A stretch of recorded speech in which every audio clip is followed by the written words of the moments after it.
आप देख रहे हैं द इंटरव्यू टाइम्स। बहुत दिनों से बात योगी आदित्यनाथ की कुर्सी को लेकर के हो रही है। लगातार मीडिया में राजनीतिक दलों के बीच ये चर्चा बहुत ज्यादा हो रही है और आज भी हो रही है।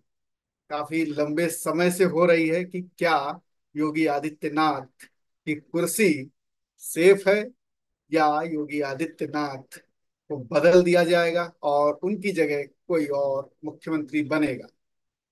केशव प्रसाद मौर्य डिप्टी सीएम, उन्होंने लगातार योगी आदित्यनाथ के खिलाफ, या यूं कहें कि उन्होंने एक अपना अलग ही तेवर बरकरार रखा हुआ है।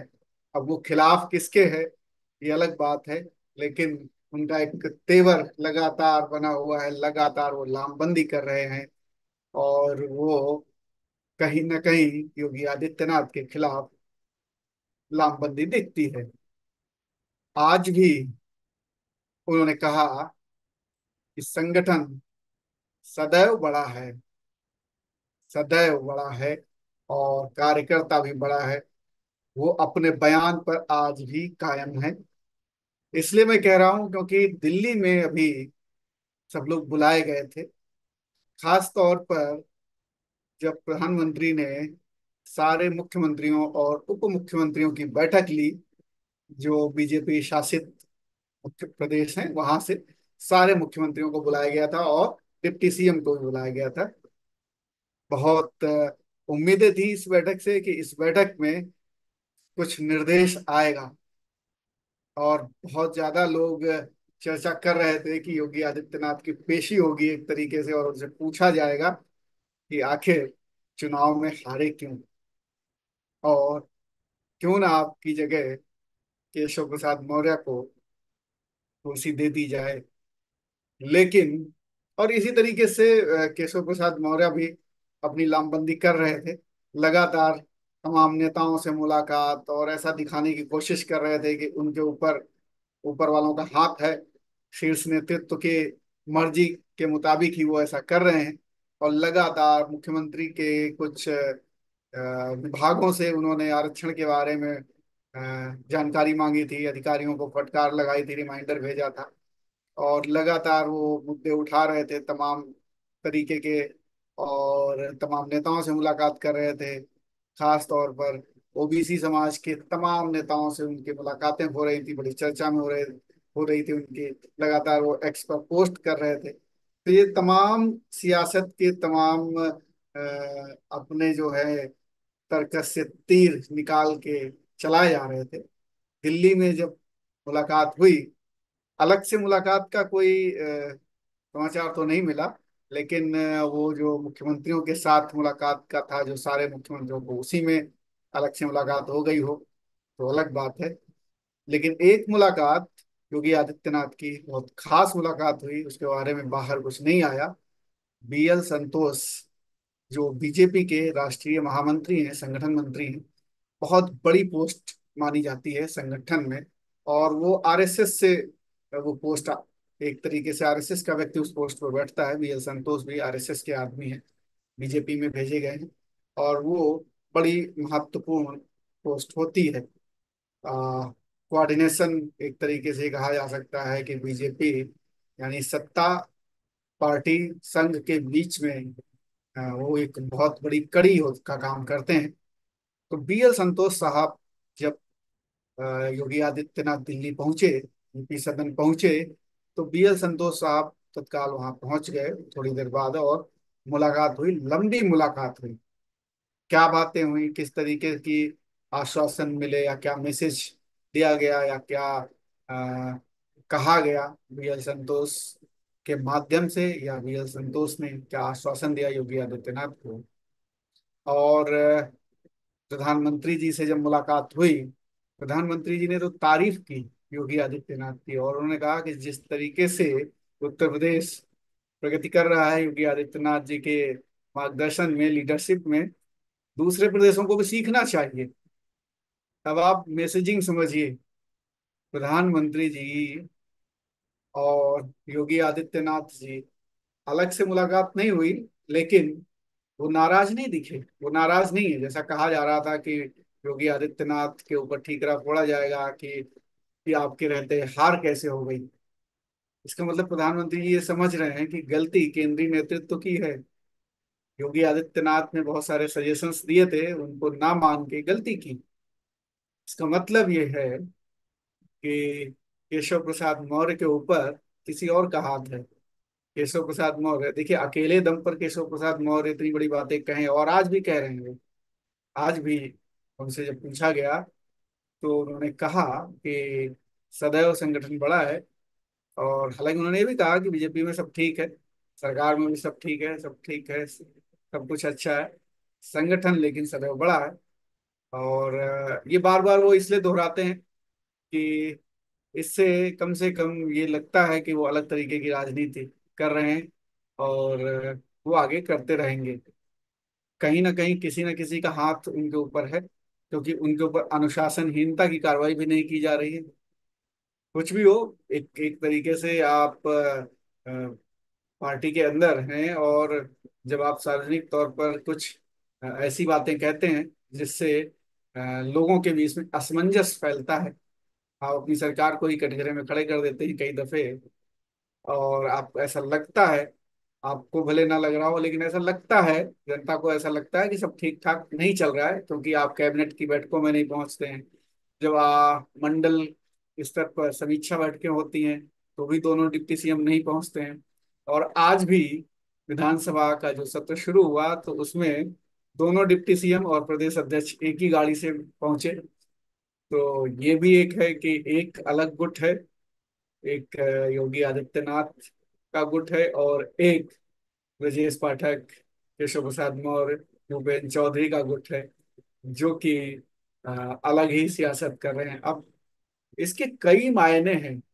एक तो ये है कि क्या ये पूरा जो षड्यंत्र जिसे कहा जा रहा है, लेकिन इस षड्यंत्र की स्क्रिप्ट सभी ने मिलकर लिखी हुई है, क्योंकि उपचुनाव होने हैं। और जिस तरीके से ये कहा जा रहा है कि उत्तर प्रदेश में हार इसलिए हुई क्योंकि ओबीसी वोट जो है काफी खिसक गया है समाजवादी पार्टी की तरफ, और इसीलिए बीजेपी की बड़ी करारी हार हुई। और अब स्क्रिप्ट कुछ इस तरीके से लिखी गई कि देखिए साहब, ओबीसी को की हितैषी है बीजेपी। बीजेपी में जो ओबीसी की नाराजगी थी रिप्रेजेंटेशन को लेकर के, तो ये एक दिखाने की कोशिश, ऐसा लगता है कि दिखाने की कोशिश हो रही है कि बीजेपी ओबीसी की सबसे बड़ी हितैषी है। और आगे करके केशव प्रसाद मौर्य को ये मैसेजिंग देने की कोशिश हो रही है कि केशव प्रसाद मौर्य हमारे लिए बहुत इंपॉर्टेंट है, ओबीसी के बहुत बड़े नेता हैं, पार्टी में उनका सम्मान है। देखिए, मुख्यमंत्री भी उनकी बात को काट नहीं पा रहे हैं, मुख्यमंत्री भी उनको झड़क नहीं पा रहे हैं। वो कैबिनेट के बैठक में जाएं या ना जाएं, कोई उनके ऊपर कार्रवाई नहीं हो रही है। बड़े नेताओं से मुलाकातें हो रही, उनकी सारी चीजें हो रही, बयानबाजी भी चल रही, संगठन और सत्ता के बीच में तालमेल नहीं है, इसके खुलेआम वो बातें कर रहे हैं। यानी कि वो बड़े नेता हैं, ओबीसी समाज इस पे गर्व करे, ओबीसी समाज केशव प्रसाद मौर्य के पीछे खड़ा हो। इस तरीके का कुछ मैसेजिंग देने की कोशिश हो रही है।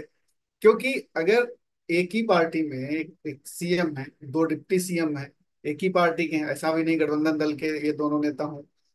अब ये लोग जो कि एक साथ कंधे से कंधा मिलाकर चलना चाहिए, अगर एक अच्छा कोऑर्डिनेशन है तो, लेकिन ये कभी दिखते नहीं है।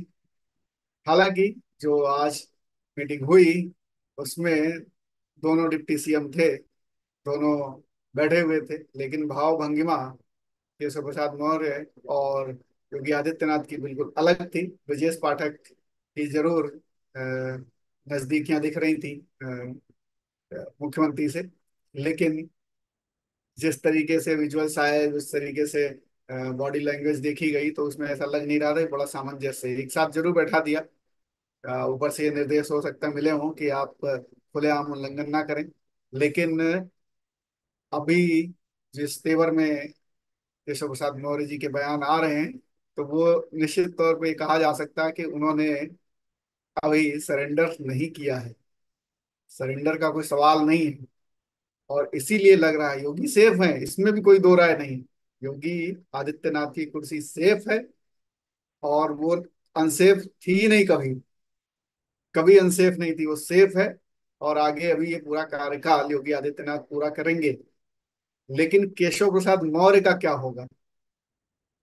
इस पूरे जिस तरीके से आज फिर उन्होंने बयान दिया है, तो उससे लगता नहीं है कि उन्होंने सरेंडर किया, बिल्कुल नहीं किया है। और बल्कि सरेंडर करने की भी बात नहीं है। अगर चक्रव्यूह पूरा चक्रव्यूह जो है बीजेपी के रणनीतिकारों के द्वारा ही ऐसा बनाया गया हो कि दिखना है आपको ऐसे, लेकिन पूरी स्क्रिप्ट अगर पीछे से लिखी गई हो, तो ये सब किरदार हैं जो अपना अपना रोल अदा कर रहे हैं, निभा रहे हैं। और इस किरदार में एक केशव प्रसाद मौर्य का किरदार है, एक ब्रजेश पाठक का किरदार है, एक भूपेन्द्र चौधरी का किरदार है, एक योगी आदित्यनाथ का किरदार है। सब मिलके इस तरीके से मैसेजिंग करिए। योगी आदित्यनाथ की मैसेजिंग ये है कि देखिए, जो राजपूत वोट जो इस बार बीजेपी से नाराज था, बहुत खुल के नाराज था, और वो वोट भी शायद ना मिला हो बीजेपी को। तो एक ये कोशिश है कि देखिए साहब, योगी आदित्यनाथ का कोई बाल माँ बिगाड़ नहीं सकता। शीर्ष में बैठे नेतृत्व में भी इतनी हिम्मत नहीं है कि योगी आदित्यनाथ को हटाया जा सके। योगी आदित्यनाथ बहुत मजबूत नेता हैं, बहुत मजबूत मुख्यमंत्री हैं। इसलिए उनके जो फॉलोअर्स हैं, उनका जो वोट बैंक है, वो बिल्कुल खुश रहे कि देखिए साहब, योगी आदित्यनाथ का कोई बाल बांका नहीं बिगाड़ सकता। चाहे केशव प्रसाद मौर्य हो, चाहे शीर्ष नेतृत्व हो, और योगी आदित्यनाथ मुख्यमंत्री बने रहेंगे। एक मैसेजिंग ये हो गई।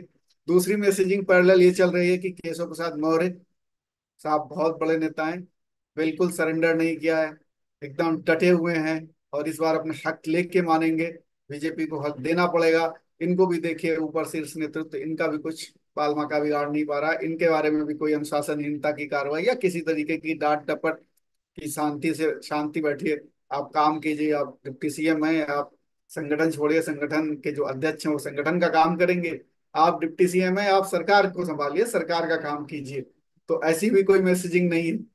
अब संगठन संगठन डिप्टी सीएम क्यों कह रहे हैं? संगठन की बात तो प्रदेश अध्यक्ष जो है उनको कहना चाहिए, तमाम जो उपाध्यक्ष हैं, संगठन मंत्री हैं, वो सब लोग कहें।